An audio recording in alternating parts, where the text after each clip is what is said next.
எல்லாருக்கும் வணக்கம். ஆம், முதல்ல ஐஸ்வர்யா மேம் இதுலேருந்து ஸ்டார்ட் பண்ணுறேன். ஏன்னா இங்கே வந்து நான் நிற்கிறதுக்கு காரணம் அவங்க தான். அவங்களுக்கும் விஷ்ணு ரங்கசாமி பிரதருக்கும் ரொம்ப நன்றி. ஆம், என்ன சொல்றதுன்னு தெரியலனா ரொம்ப ரொம்ப முக்கியமான ஒரு தருணத்தில் என் லைஃப்பில் இருந்தேன். ஏன்னா இந்த கொரோனா அதெல்லாம் வந்து ஆல்ரெடி ஒரு தடவை அந்த மாதிரி ஃபீல் பண்ணியிருக்கேன். பட் ஆனால் ஆயிடுச்சு 16-17 வருஷம் ஆயிடுச்சு வந்து கரெக்டாக தான் இருக்கிறோம். எதுவும் கரெக்டாக எங்கே மிஸ் ஆகுது என்ன பண்ணுறதுன்றது தெரியல. சரி போதும், சினிமா போதும் அப்படின்ற மாதிரி ஒரு மைண்ட் செட்டில் தான் இருந்தேன். அப்போதான் வந்து எனக்கு மேம் கிட்டேருந்து ஒரு கால் வந்தது. இந்த மாதிரி அச்சு தான் ஃபோன் பண்ணாங்க, மேம் மீட் பண்ணணும் சொன்னாங்க. போய் மீட் பண்ணும்போது நான் நினச்சேன் ஏதாவது ஒரு விஷயமா இருக்கும். நான் வில்லனாக தான் கேட்டேன். நான் போனோம் வில்லன் மாதிரினா 2 பேர் பண்ணுறாங்கன்னா வில்லனாக இருக்கும், இல்லை ஏதாவது சின்ன கேரக்டர் அப்படின்னு. பட் இந்த படத்தில் ரொம்ப ஒரு முக்கியமான பார்ட் கதையை சொல்லி அதுக்கப்புறம் சார் நடிக்கிறாங்க இதெல்லாம் சொன்னாங்க. என்னால் அப்போ தான் நான் பிலீவ் பண்ணேன், கடவுள் வந்து எனக்கு கொடுத்த கிஃப்ட் இது.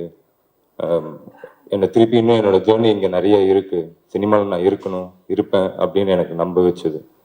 ஸோ என்றைக்குமே நான் உங்ககிட்ட பல தடவை சொல்லியிருக்கேன், ஜாஸ்தியாக சொல்கிற மாதிரி கூட இருக்கும். உண்மையாகவே மனசார சொல்கிறேன், நான் உங்களுக்கு ரொம்ப ரொம்ப கடமைப்பட்டிருக்கேன். Thank you ma'am.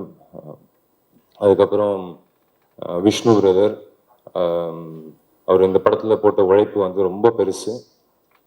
அவர் கண்டிப்பாக சினிமாவில் ஒரு நல்ல இடத்துக்கு வரணும்னு நான் கடவுளை வேண்டிக்கிறேன். கண்டிப்பாக வருவாருன்னு நான் நம்புகிறேன்.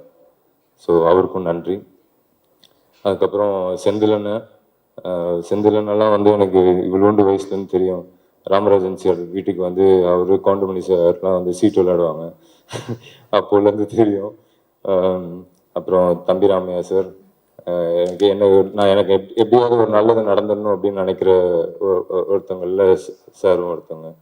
அதுக்கப்புறம் எனக்கு மூணார் ரமேஷ் அண்ணா வந்து இந்த படத்து மூலிமா வந்து அவர் வந்து டெய்லி ஃபோன் பண்ணி என்னடா தம்பி அப்படின்ட்டு உரிமையாக பேசிகிட்டு இருக்கிறோம்.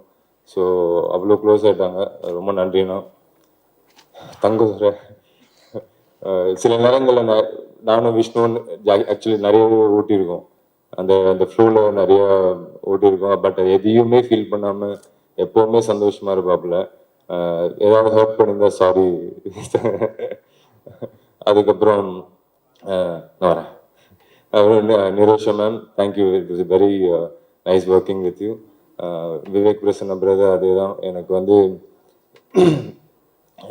ரொம்ப கொஞ்ச நாள் தான் பழகணும். ஆனால் வந்து ஒரு பிரதர் மாதிரி பார்க்குறாரு. இந்த மாதிரி இந்த கதை கேட்டேன், உனக்கு இது நல்லா இருக்கும் அப்படின்லாம் ரெகுலராக ஃபோன் பண்ணி பேசுகிற அளவுக்கு என் மேலே அக்கறை வச்சுருக்கீங்க. Thanks brother. திவாகர்னா, நீங்களும் மேலும் மேலும் வளரணும்னு நான் கடவுளை வேண்டிக்கிறேன். அப்புறம் விஷ்ணு, என் ஃப்ரெண்ட். ரொம்ப வருஷமாக பேசிகிட்டு இருக்கோம், ஏதாவது ஒரு படம் பண்ணணும். நடுவில் கூட வந்து ஒரு படம் அனௌன்ஸ் பண்ணோம், என்னோட பிரதர் டிரெக்ஷனில். Yuvan sir music, Vijay Sethupathi sir dialogues எல்லாம் போட்டு அனௌன்ஸ் பண்ணோம். பட் அது டேக் ஆஃப் ஆகலை. அது வந்து ஒரு பாக்ஸிங் பேஸ் பண்ண ஒரு கதை, அது டேக் ஆஃப் ஆகலை. பட் நிறைய நாள் வந்து 2 பேரும் நிறைய அப்ஸ் அண்ட் டவுன்ஸில் வந்து மாற்றி மாற்றி தோல் சாஞ்சு அழுதுருக்கோம். அதே மாதிரி நிறைய சண்டை போட்டுக்கிட்டு இருக்கோம். இது எல்லாமே இருக்கு. பட் என்றைக்குமே வந்து இந்த படம் வந்து ஏன் இன்னும் ஸ்பெஷல் ஆகுது அப்படின்னா, ஒரு ஃப்ரெண்டாக அது ஒத்துப்பான்னு நினைக்கிறேன். 2 பேருமே அவ்வளோ பார்த்துருக்கோம், அவ்வளோ பிரச்சனைகள், அவ்வளோ சந்தோஷம் எல்லாம் கூட ஒன்றா நின்று பார்த்துருக்கோம். ஸோ அவர் கூட ஒர்க் பண்ணது வந்து ரொம்ப சந்தோஷம். அப்புறம் தலைவர், இந்த படத்தோட எனக்கு பிக்கஸ்ட் டேக்அவே வந்து இந்த படத்தோட லேர்னிங். நான் லேர்னிங் ஒன்று, அப்புறம் சார்கிட்டேருந்து கிடைச்ச அப்ரிசியேஷன். எனக்கு என் மேலே கான்ஃபிடென்ஸே இருக்காது எப்போ போனாலும். ஏன்னா வெற்றி அப்படிங்கிறது ஒன்று இருந்துச்சுன்னா அது மாற்றிடும் எல்லாத்தையும். பட் அது இல்லை அப்படின்னும் போது நம்ம கரெக்டாக பண்ணுறோமா தப்பாக பண்ணுறோமான்ற ஒரு டவுட்லேயே தான் இருப்பேன். ஆனால் சார் என்னை வந்து 2-3 தடவை கூப்பிட்டு சொன்னார், you are very very good actor. ரொம்ப நல்லா பண்ற அப்படின்ட்டு அது வந்து அவர் யோசிக்கலாம் மாட்டார். அப்படியே ஆன் ஸ்பாட் கைத்தட்டி நம்மளுக்கு எனக்கு ஒரு சீன்ல வந்து என்ன கட்டி பிடிச்சி அவ்வளோ பக்கத்துல உட்காரு அப்படின்னு சொல்லி அவ்வளோ அப்ரிஷியேட் பண்ணாங்க. என்ன மட்டும் இல்லை, யார் நல்லா பண்ணாலும் அவ்வளோ அப்ரிஷியேட் பண்ணாங்க. ஸோ அந்த கான்ஃபிடென்ஸ் வந்து எனக்கு அப்படியே அடுத்த அடுத்த அடுத்த நாள் அந்த படம் முடிச்சா அடுத்த இன்னொரு படம் போறேன், கேமரா ஃபேஸ் பண்றேன், அப்படியே வா பார்த்துக்கலான்ற மாதிரி ஒரு கான்ஃபிடென்ஸ் இருக்கு. ஸோ அவர் கூட நடிச்ச அந்த 30+ டேஸ் வந்து லைஃப்ல மறக்க முடியாது. அவர்கிட்ட நான் இன்னொன்று ரொம்ப முக்கியமா பார்த்தது வந்து, சார் இன்னும் வந்து அவர்கிட்ட நான் நிறைய பேச சான்ஸ் கிடைக்கும் போது நிறைய கேள்வி கேட்பேன் சார் கிட்ட. சார் ஓப்பனாகவே கேட்டேன், சார் எனக்கு திருப்பிலாம் நான் உங்களை பார்ப்பேனான்னு கூட தெரியாது, சில விஷயங்கள்லாம் கேட்கலாமா சார்? நான் கேளுங்க கேளுங்க அப்படின்னாரு. அப்போ நான் வந்து, சார் யோசிச்சுக்கிட்டே இருக்கீங்களே சார், ஏதாவது ஒன்று போட்டிக்கிட்டே இருக்கீங்களே சார் மைண்டில் அப்படின்னும் போது அவர் சொன்னார், இந்த சீன் எவ்வளோ நேரம் எடுப்பாங்க விக்ராந்த் அப்படின்னாரு. நான் சொன்னேன், ஒரு 1 hour சார், சின்ன சீக்வன்ஸ் சார், 1 hourல எடுத்துருவாங்க. இந்த 1 hourல வந்து நம்ம 10 seconds வேஸ்ட் பண்ண முடியாது. நமக்கு அப்புறமும் இந்த சீன்ஸ்லாம் வந்து நம்ம ஓடிக்கிட்டே இருக்கோம். இது வந்து எனக்கு வந்து பாலச்சந்தர் சார் சொல்லி கொடுத்தது. என்னை திட்டிக்கிட்டே இருப்பாரு. நான் வந்து நான் சொல்லி கொடுக்கறத நடிக்கிறதுக்கு 100 பேர் இருக்கிறான். ரஜினிகாந்த் என்ன பண்றாரு, ரஜினிகாந்த் இந்த சீன் எப்படி எப்படி பியூட்டிஃபுல்லா ஆக்குறாரு அப்படிங்கிறது எனக்கு அந்த அந்த குரல் எனக்கு வந்து டெய்லி ஒரு நாளும் கேட்டுக்கிட்டே இருக்கும்.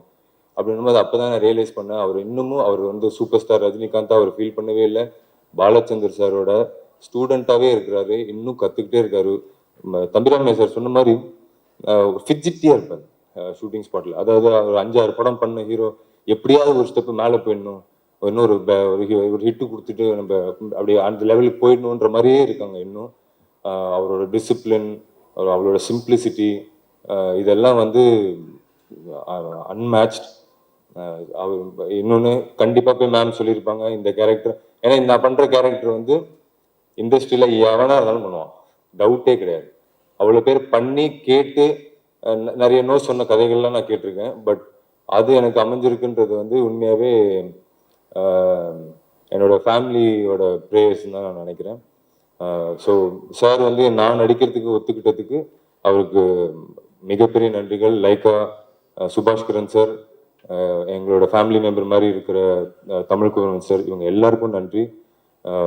பத்திரிகையாளர் அனைவருக்கும் ரொம்ப ரொம்ப நன்றி. தேங்க்யூ.